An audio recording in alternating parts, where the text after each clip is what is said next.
All right. Well, we're live. We're going to wait for Scott to pull up the page so he can post it because I already hit the go live button. Oh boy. It's all good. Okay. It should show up on our page so I can share. Hold on. Not yet. Okay. I'll go ahead and share it out on mine. Okay. But I didn't tag us. I just shared it. So can you find it? Hold on. I just refreshed the page. Taking a minute. Hold on. All right, here we are. Yeah. Okay, I see it now. All right. So we're live. We're live and we have now officially shared it out. So the entire universe now knows that we're live. Welcome, everybody, to episode 22 of Culture Goes Pop. And again, we're doing it live. We usually don't live stream, we just pre record. We are here with episode 22. What are we going to talk about this week, Scott Wilson? We're going to talk about the movies that scared us as kids, the elements of those movies that stayed with us even into adulthood. That's what we're going to be talking about. There we go. Movies that scared us, which we're going to jump into in just a moment.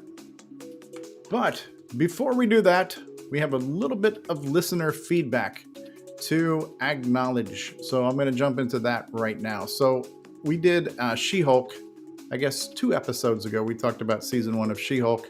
And I did get one feedback on that from Salvador Garcia. And these are Salvador's words. He said, well, Abomination was an abomination. Why didn't they make him look like in the movie? Those fins made him look ridiculous. And the finale? I guess that's one way to put a show out of its misery. As he talked down the corridor and guards attacked her, I was wondering why bother? Did they really think they would make a difference? Kevin was reminiscent of Otto from Wall-E. I do regret watching this show. No. Do I regret watching the show? No. It is good to watch these shows, whether they turn out well or not. It gives us something to talk about. Okay. That was Salvador's feedback on our comments on She-Hulk. And then I got a couple of comments on last week's show where we talked about Black Adam, fresh out in the theaters. And so this comes from Barry Nelson. And he was kind of adding on to a few things we were talking about. He said the original Black Adam was a total villain. However, they later revised the character and gave him much more depth, and he even joined a superhero team. I think this take on Black Adam as an anti-hero was good and added a lot of depth to his character.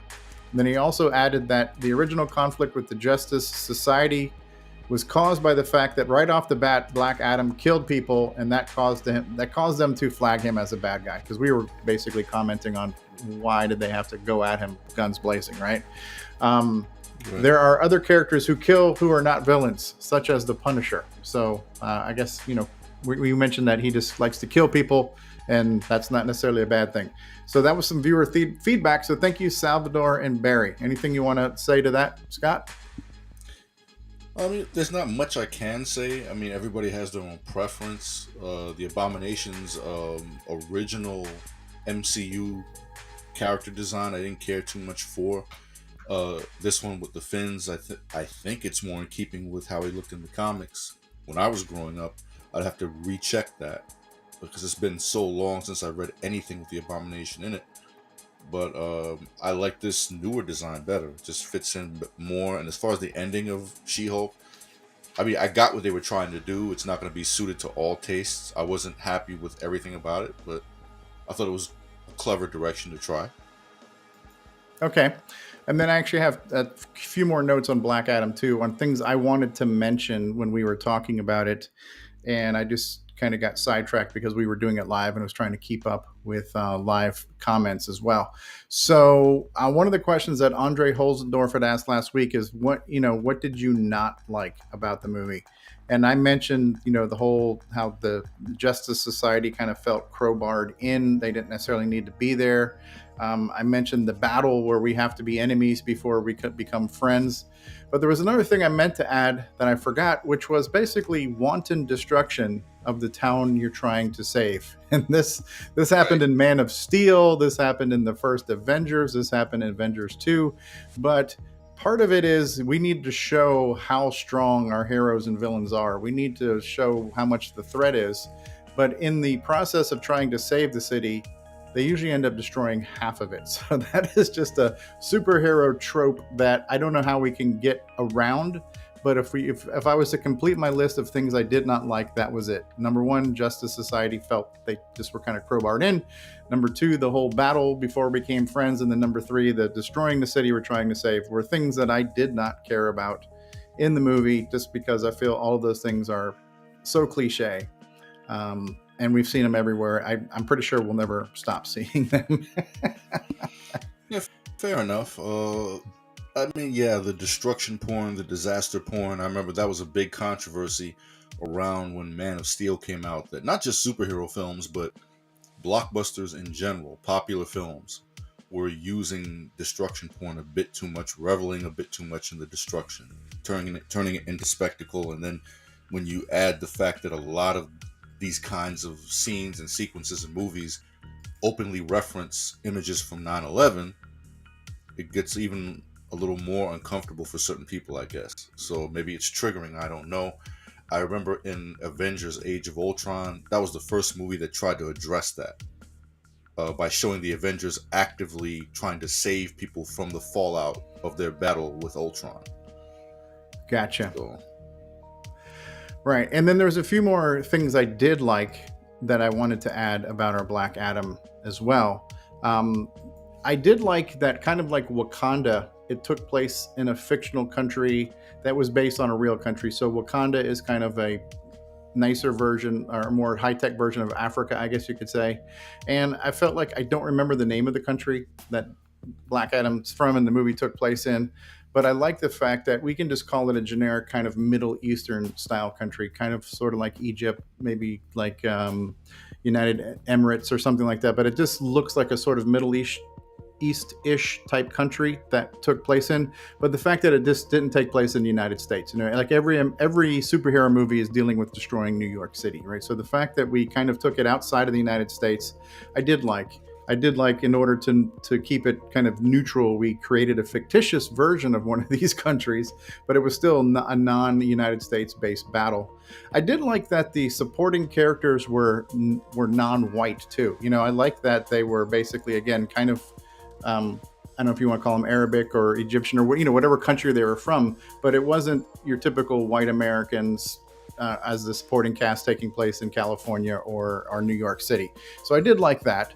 I also liked, I forgot to mention, but when we were talking about how he was kind of put in suspended animation, they had to put him in the stasis chamber to keep him quiet so he can't say his name. When he finally got out and they kind of pulled back, there was that reveal of just hundreds of other stasis pods.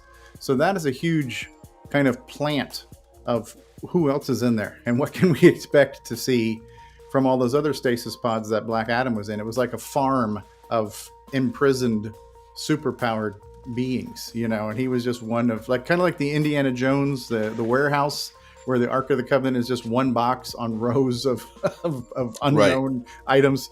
We have all these unknown stasis pods. I thought that was a neat reveal. Of course, and then the other one I mentioned was the mid-credit teaser of Superman meeting up with Black Adam, and that would be something we'll talk about in the news as well. So that is just additional feedback on things I forgot to mention when we talk about Black Adam. Anything you want to add to that? Not really. I was pretty much complete in expressing my thoughts in Black Adam, about Black Adam, rather. I mean, again, and I don't think it's a horrible film. I don't think it's a bad film at all. I'm not necessarily blown away with it. I think there's some things that could have been done better, but you have certain people out there who were saying that it's like the worst thing they've ever seen, and I can't agree with that. No, not at all. I can't agree with that. I would say it was solid entertainment. I would say it was middling, but it's just I think sometimes as Marvel fans, we are so used to dunking on DC every chance we get, that now it's gotten to the point where I wonder if people are starting to come into DC films with sort of a chip on their shoulder. Okay, fair enough. For me personally, I'm trying to keep everything as open-minded as possible. I'm looking just on the entertainment scale.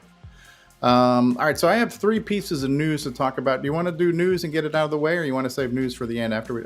Let's just get it out of the way. How about that? It's three things. Yeah. Trying to keep it short. We haven't really covered a lot of news in a while, so we got three pieces of news to talk about. Keeping it real short, real sweet. Is one of them. Speaking of kind of Marvel and DC kind of crossing over, but it has been announced that James Gunn and Peter Safran are to lead DC Films as co CEOs. And so basically, they were looking for a Kevin Feige to lead DC Films, and they got, I guess, maybe the second or third best thing, but James Gunn, who's most well known for directing Guardians of the Galaxy. He also directed the new the Suicide Squad sequel that came out just recently that I actually enjoyed as well. So James Gunn has got a history of being a very well respected director of these big blockbuster superhero films. He is now potentially going to be leading new creative direction for future DC films. There's a few that will not be under his umbrella, like the Batman with Robert Pattinson will not be under that umbrella. Possibly something else, but anything new will be potentially James Gunn creatively controlled. So I thought that was kind of interesting because, again, you were mentioning Marvel and DC, and Black Adam seemed like you had some people saying it seemed like a Marvel movie. Is it a Marvel movie, or is it just Marvel helped establish the template for superhero movies in general, and now superhero movies are all going to have a kind of dose of this type of comedy blended in with the action? I think it's the latter. I mean, Marvel kind of set the bar over the since 2008. Marvel has established not only a house style, but a certain level of quality that we expect these things to meet. A lot of quality control over at Kevin Feige's camp. So, at this stage in the game, I'm not sure if it's fair to expect that other people, other studios, other filmmakers outside of the Marvel Cinematic Universe and outside of Disney aren't going to take a little bit of influence from what Marvel has done. That's just sort of how it is. Every film set in space took influence from 2001 after 2001 came out. Likewise with Star Wars. Star Wars kind of revived interest in like the space opera genre. And Alien, which is, I think about as opposite in tone as you can get from a Star Wars movie, wouldn't have been greenlit if Star Wars wasn't a hit. So that's just sort of how things work, how things move. I mean, it makes sense that DC would take at least a few cues from Marvel at this point. Sure. And that's been happening. That kind of cross pollination and inspiration or downright plagiarism has been happening since the days of the comic book. So we've been lifting beats and ripping riffs, Right. since back in the day. So nothing new there, right? Another piece of news that is to me personally interesting because I am a big Star Trek fan as well. But there is some mention of what's going to happen in Star Trek Picard season 3, which is streaming on Paramount Plus. It's going to restore a major Trek tradition. So part of it is they're going to bring a lot more of the cast in from the Next Generation and possibly Deep Space Nine. However, the biggest tradition is like in Star Trek Generations, which was the film where we kind of passed the baton from Captain Kirk to Captain Picard. Now, as far as how things played out in cinema, Captain Picard took place hundreds of years after the original series, but they found a way to create this kind of time loop thing where kind of Kirk and Picard could meet and kind of pass the baton for the future of Star Trek movies, so to speak. So there's going to be another passing of the baton, and at the end of season 3 of Picard, which basically means what's the next series in a new timeline? Because right now, what we're streaming yeah, I do. And Luis Reyes says he likes Star Trek Lower's Desk. Yeah. So right now, what we're streaming as new live action Star Wars is we've got Star Trek Discovery, which takes place in a timeline originally before the original series. We've got Star Trek with Captain Pike, Strange New Worlds, which is taking place a few years before the original series. So now we're basically being dropped this kind of Easter egg that potential new generation or next generation of Star Trek might be taking place. So Luis Reyes also says that Orville replaced Star Trek. Actually, I haven't really gotten into watching Orville, so I am looking forward to seeing. I have liked season 1 and season 2 of Picard. I felt they were really good to kind of some love letters and homages to certain things we did like about the Next Generation, and now we're going to close that. Like kind of Act 3 and season 3 is going to kind of close all of that and lead us into a brighter future. Any words to say about that before I get into my third and final news item? Only what I always say in regards to Star Trek. I really need to watch some of these shows. One of these days, I need to just pick one and just watch a full season of it. I'm kind of not even a Star Trek casual. I've always respected it, but I've never really gotten into it and followed it in that sense. I've seen episodes of the original series that I thought were amazing in terms of the writing. I've seen episodes of The Next Generation that I thought were very entertaining, but I just never actually stayed with it. But, I need to, because I'm noticing a lot of these new Star Trek properties are, the fans seem happy with them. Well, if I could suggest one, that's probably going to be the easiest one to jump into because every episode is pretty much self-contained, is Strange New Worlds. So Strange New Worlds is when Captain Pike has the Enterprise before it gets handed over to Captain Kirk. So what I did like about Strange New Worlds is it very much felt it shared the DNA of the original series, and much like the original series, every episode was an episode into its own. It wasn't a long 13 episode arc that took an entire season to close, right? So while there were some running themes and threats throughout it, you could just jump in and watch that one. I will tell you how Captain Pike got introduced. He got introduced in season 2 of Discovery, because at the end of season 1 of Discovery, it turns out the captain wasn't who we thought he was. I'll leave it at that. And so he's replaced by Captain Pike. And so Captain Pike ends up being season 2 of Star Trek Discovery, and he did such a good job and was fan favorite that they did the whole spin-off series with Captain Pike. So I would say there's only one season out. It's easy to watch, and you don't need 13 hours to get the story out. Star Trek Discovery is definitely worth watching, but I think there's 3 seasons of that now, so there's a whole bunch of that. But the last piece of news I will mention, and I saved the best for last because this covers 2 of my favorite things. Number 1, it has to do with what we talked about last week in Black Adam. There was a mid-credit reveal where Henry Cavill is now the Man of Steel again on the big screen, and he has a few words with Black Adam. Well, what does this now mean for Henry Cavill and the Man of Steel in the DC universe? What it means is that I just read from Henry Cavill's page that he is going to finish season 3 of The Witcher. He will not be doing season 4 of The Witcher, although season 4 is already kind of greenlit to happen. But season 4 of The Witcher is going to be passed off to Liam Hemsworth, who is the brother of Chris Hemsworth, who, as we all know, is Marvel's Thor. So what that means is that Henry's going to be too busy to be Geralt of Rivia anymore because he's going to be Superman. So that is exciting news for those of you who have been fans of Henry Cavill's Man of Steel as he appeared in the Man of Steel movie, Batman v Superman, and the Justice League. If you want more Henry Cavill Superman, you're going to get him in the future. Okay. Yeah, I never thought that Cavill was one of the bad elements of the DC EU, or the Snyderverse, as it's come to be called. I never thought he was one of the problems with Snyder's vision. Okay, well, that's all the news I had. So we did our listener feedback. We've done our news. Scott looks like he might be frozen for a second. Let's see if Scott's still here. And we're going to get into the main segment of the show today. Looks like we have a bandwidth issue here with Scott Wilson. We might be losing Scott.